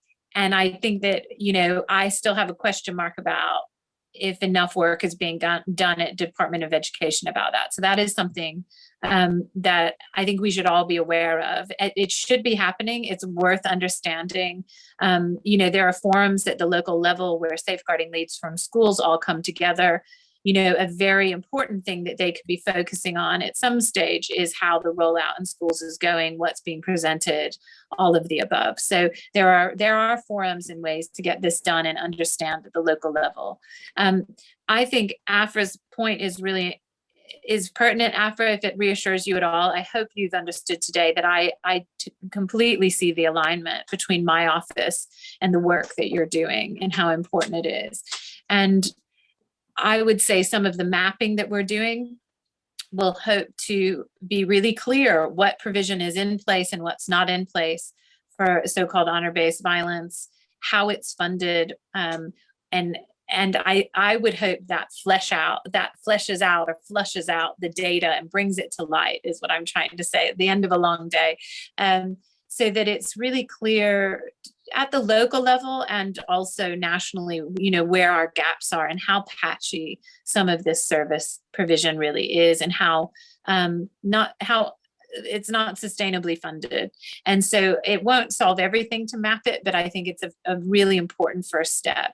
And it will give us all some tools to really make some of those arguments more clearly. And also for leaders, you know, thinking about your new mayor, who's amazing, and I can't wait to meet her. I think I hopefully am trying to set up some meetings in September to come up to Merseyside specifically. But you know, I hope my job is to help give information to decision makers to really help some of these conversations too. We all have a part to play, and I'm not kidding myself that I can fix it totally, but I can certainly help queue up and provide some of that information. And I hope that helps. No, thank you so much, Nicole. Can I ask all the panelists to have a think? You're going to have a 1 minute final statement very shortly. So whilst I'm just saying a couple of things, can you think about what your 1 minute final statement will be? Just on that thing, we're going to have the issue is going to be we need children to catch up.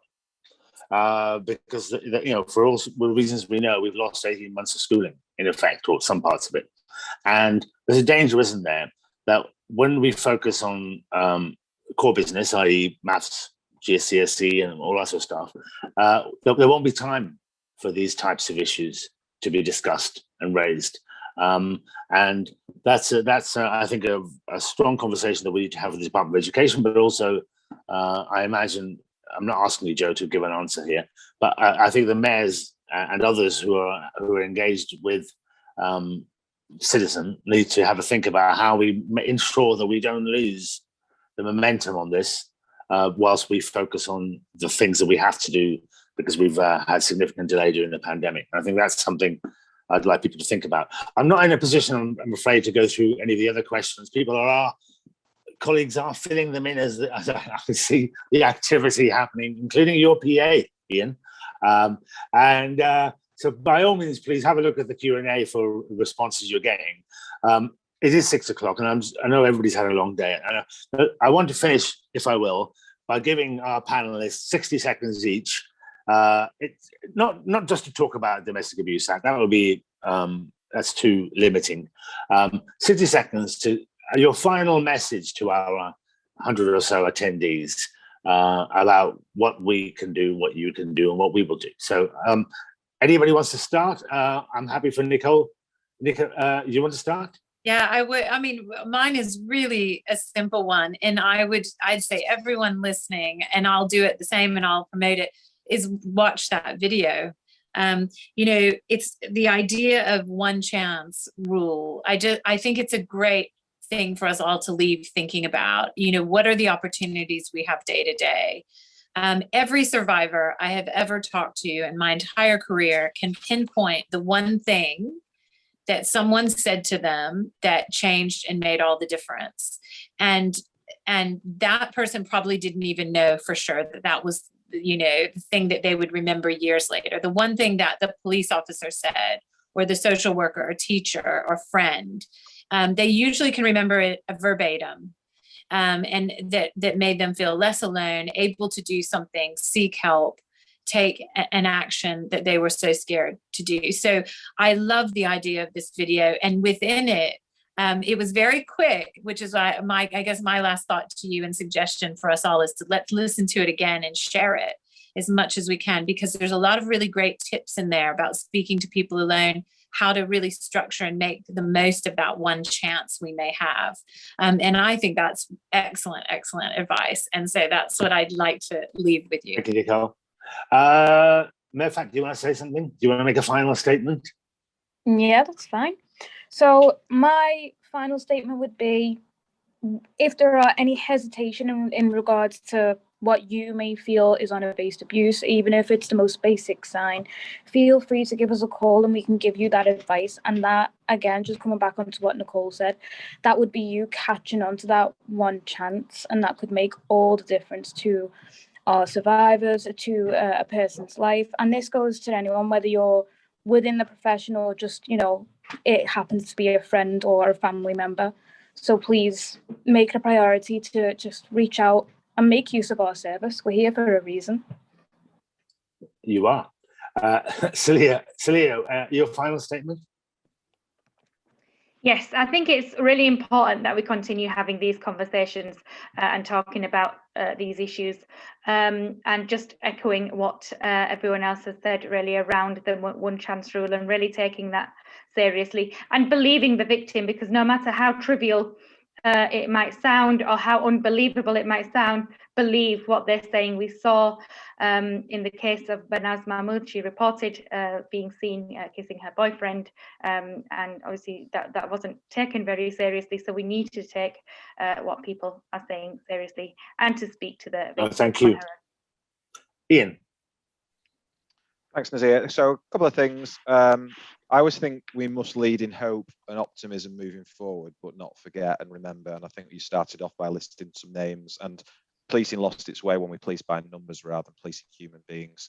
And it's pertinent, I suppose. My reflection is back that we lead with optimism moving forward to stop and prevent some of the atrocities that we have and continue to see.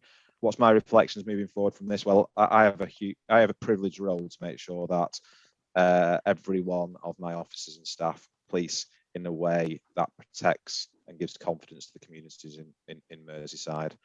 To do that, you know, we invest in our training, the skills, the capabilities. We invest in the recruitment of our staff. We invest in our partnership, and that is, again, sometimes often a corporate word used, but I sit here looking at partners from many different agencies, and the strength of what we have, the strength in the questions is in coming together, working together. To do that, we prevent these appalling acts, we give confidence in people to come forward, and we make a huge difference in the safety of Merseyside communities. So thanks for the opportunity, Nazal. Thanks for being here, and thanks for the panel for asking the questions today. Thank you, Ian. Mayor Joe. So first of all, I've got to say, Nicole, you're welcome in Merseyside anytime, and I'm really looking forward to meeting you. So I hope that doesn't come off me minute, because I just needed to get that bit in. So I just want to say, in terms of some of the things that Afrah was raising, those of you who know me know for a long time that I won't lose passion for this agenda. I've always been committed to it, and I always will be.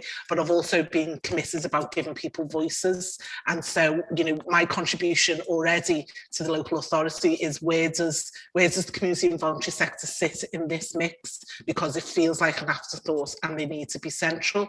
I think we've got to learn as a local authority and other public sector agencies to give up control, because we might not be the best people to deliver that service. It might be that we need to empower and build our community organisations to do it, because they can reach those communities better than we can. So I just want to emphasise my lifelong commitment to this and my passion for taking it forward. And whilst I'm in Mayor of Liverpool, I will do everything I can to make sure we don't lose what you were saying, keep up the momentum, that we keep up the momentum on the agenda.